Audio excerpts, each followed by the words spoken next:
दोस्तों, एक लड़की का निकाह होता है। निकाह में वह अपने शौहर से मिलती है, यानी कि वह जो पत्नी है अपने पति के से मिलती है, देखती है, गले लगती है और बहुत ही ज़्यादा खुशियों का माहौल होता है। दोस्तों, अब तो वह जो लड़की है अपने शौहर के साथ उसकी बीवी बनकर उसके जो ससुराल में आ जाती है और अब तो वह रात आ रही है जिसका नाम सुहाग रात होता है। और दोस्तों, इसी सुहाग रात के दौरान यानी कि जब वह जो दुल्हन यानी कि जो बीवी है वह उस बेड पर अपने पति यानी कि अपने शौहर के आने का इंतज़ार कर रही है, अब तो उसका शौहर आता है और बस बड़े ही प्यार से वो दोनों उस बिस्तर पर बैठ जाते हैं। अब जिस बिस्तर पर वो बैठे हैं वहाँ पर वह जो शौहर हैं वो अपने मोबाइल को बाहर निकालते हैं। मोबाइल को बाहर निकालने के बाद अब तो जो उस मोबाइल का इंटरनेट है वह शुरू किया जाता है और अब तो उस फ़ोन में कुछ ऐसी फिल्म चलने लगती है जिनको नीली फिल्में कहा जाता है। और दोस्तों, उन फिल्मों को देखने के बाद अब तो वह शौहर अपनी बीवी से कहता है कि उसको भी कुछ ऐसा ही करना है, तुम भी तैयार हो जाओ। यहाँ पर वह बीवी अपने शौहर का विरोध नहीं कर पाती, लेकिन वह जो शौहर जिसके दिमाग में वह वैसीपन उतर आया था वह अब अपनी बीवी के साथ कुछ ऐसा करता है जिसके बाद वहाँ पर चीख पुकार मच जाती है। यानी कि इतनी बुरी तरह से चीख पुकार मची हुई है कि रात को वह लड़की अपनी जान बचाने के लिए गुहार लगाने लगती है और यहाँ उसके जो ससुराल वाले हैं उनको वहाँ आकर उस आदमी को, उस लड़के को रोकना पड़ता है और वहाँ के गेट को खुलवाया भी जाता है और उस लड़की की जान बचाने की कोशिश की जाती है। यानी कि वह जो शौहर है वह अपनी बीवी के साथ ऐसा क्या कर रहा था। जब उस बीवी से ये पूछा गया तो उसने बहुत ही हैरान करने वाले खुलासे सामने लेकर आए। दोस्तों, उस रात आखिर उस शौहर ने अपनी बीवी के साथ ऐसा क्या किया था, जानने के लिए आप बने रहिए मेरे साथ इस वीडियो में अंत तक। नमस्कार, आदाब, सत श्री अकाल दोस्तों, स्वागत है आपका हमारे यूट्यूब चैनल किस्से क्राइम की। और दोस्तों, आपसे वही प्यार भरी गुजारिश, आगे बढ़ने से पहले हमारे चैनल को सब्सक्राइब करना, नोटिफिकेशन की बेल को दबाना बिल्कुल ना भूलें। दोस्तों, आप लोग हमें फेसबुक पर भी सर्च कर सकते हैं और हमें फॉलो करना बिल्कुल ना भूलें। दोस्तों, आज का बेहद ही हैरान करने वाला मामला सामने आया है इंदौर मध्य प्रदेश से। दरअसल इंदौर में रहने वाला वह जो फैजल खान है, फैजल खान का जो निकाह है वह निकाह तय हुआ था उस लड़की शबनम के साथ। दोस्तों, यह परिवर्तित नाम है और दोस्तों जब शबनम को अपनी बीवी बनाकर वह फैजल अपने घर लाता है, यानी कि उनका निकाह तो हो गया है और शबनम जो रहने वाली है वह उज्जैन जिले की होती है और अब जो शबनम उस फैजल की बीवी बनकर आ जाती है फैजल के घर पे और बस यहाँ उस घर में उस शबनम का बड़े ही अच्छे ढंग से स्वागत किया जाता है और गीत वगैरह सब गाए जा रहे हैं और अब वह रात भी आ जाती है जिस रात का किसी भी पति पत्नी को बेसब्री से इंतजार होता है। जी हाँ दोस्तों, वही रात जिसको सुहागरात कहते हैं। अब यह सुहागरात जैसे ही वहाँ आई है, इस सुहागरात में वह फैजल जो कि रात के 11 बजे के करीब अपनी बीवी के कमरे में जाता है, वह पाता है कि उसके कमरे में उसकी बीवी यानी कि वह शबनम उसका इंतज़ार कर रही है। बड़े ही तरीके से उस अपनी जो बेगम है उसकी बगल में बैठ जाता है और शौहर अब यहाँ अपना मोबाइल निकालता है, इंटरनेट ऑन करके अपने मोबाइल फ़ोन में उन नीली फिल्मों को चलाता है। जैसे ही उन फिल्मों को वहाँ पर चलाया गया है, यानी कि जिस प्रकार से वे दोनों शरीर एक दूसरे के प्रति उत्तेजनशील थे, अब तो वो और ज़्यादा उत्तेजित हो जाते हैं और बस अब यहाँ पर उन दोनों के बीच में जो पति पत्नी वाला प्यार आना चाहिए था, यहाँ पर वह जो फैजल है वह अपनी पत्नी से कुछ ऐसी बातें कहता है, यानी कि कपड़े उतारो और कुछ उसे ऐसा ही करना जैसा कि वह उस फिल्म में देख रहा होता है। अब तो उस फिल्म के मुताबिक जब वह उस काम को करने में बिजी हो जाता है तो यहाँ पर अब तो वह जो बेगम है यानी कि शबनम चीख पुकार करने लगती है, यानी कि वह इतनी बुरी तरीके से चीखती है, चिल्लाती है और दर्द के मारे करा रही होती है। यानी कि उनकी इस आवाज़ को सुनकर अब तो उस फैजल के जो परिजन है वो भी जाग जाते हैं और वो लोग अब आकर उस फैजल के जो कमरा है उसका दरवाज़ा खटखटाते हैं। अब यहाँ पर दरवाज़ा खोला जाता है, तब जाकर उस जो बेगम है यानी शबनम है उसकी जान बचाई जाती है। अब तो वह जो बेगम है वह अपनी उस जो सास है उसकी बगल में जाकर छिप जाती है।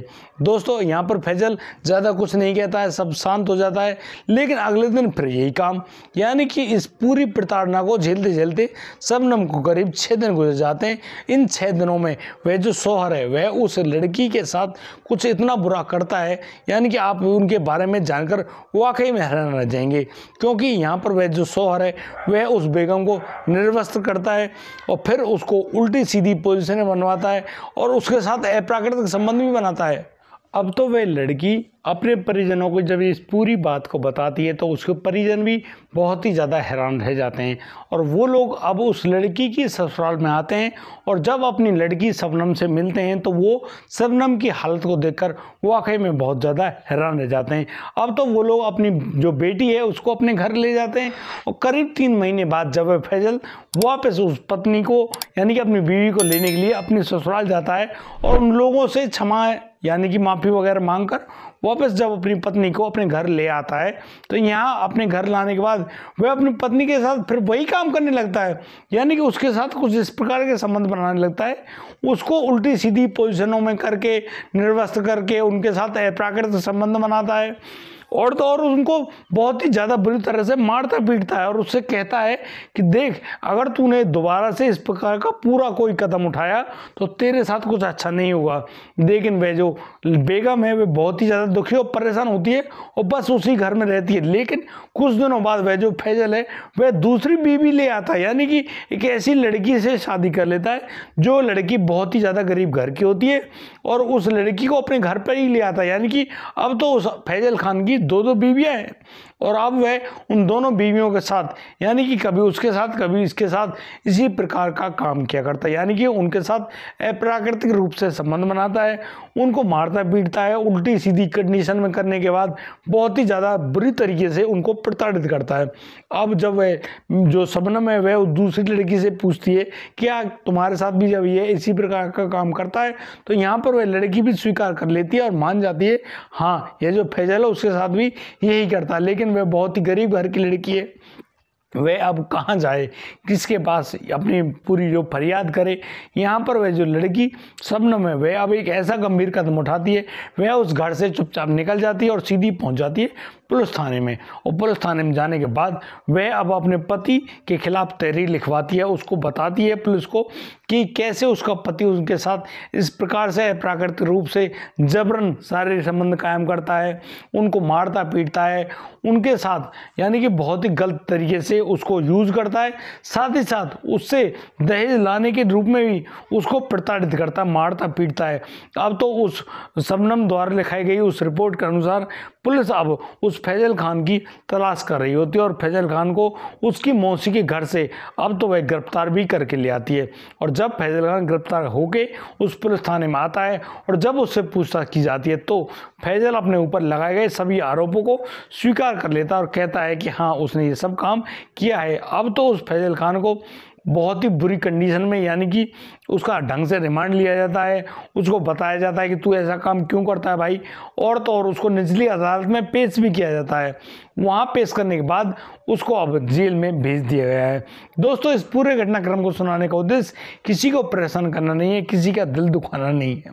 दोस्तों हम इस पूरे घटनाक्रम के माध्यम से बताना चाहते हैं कि इंसान कितना ही वहशी या दरिंदा बन जाए, वह चाहे अपने मन के मुताबिक कितने ही गंदे काम करे, लेकिन उसको एक ना एक दिन तो खुद को कानून के हवाले करना ही पड़ता है, वह चाहे कितना ही शातिर क्यों ना बन रहा हो, क्योंकि उसने जो गलत काम किए हैं उनका परिणाम तो उनको भुगतना ही पड़ेगा। और दोस्तों यदि कोई भी व्यक्ति कितने भी सही दिमाग से अच्छे सोच के शायद और इसी मन मुताबिक कामों को करता है तो फिर वह एक ना एक दिन इसी प्रकार के जो हालात हैं उनसे भुगतता भी, यानी कि उसकी कंडीशन बहुत ज़्यादा ख़राब हो जाती है और वह कहीं ना कहीं कानून के हत्थे चढ़कर खुद को लुटा हुआ महसूस करता है। दोस्तों इसलिए कहा जाता है कि अपने मन के मुताबिक ऐसे कामों को बिल्कुल भी ना करें, बिल्कुल भी अंजाम ना दें जो कि निहायत ही गलत हैं, क्योंकि जब आदमी अपने मन के मुताबिक किसी भी कार्य को करने में आगे बढ़ गया है फिर तो उसको उसके किए गए कार्यों की सज़ा तो मिलेगी ही।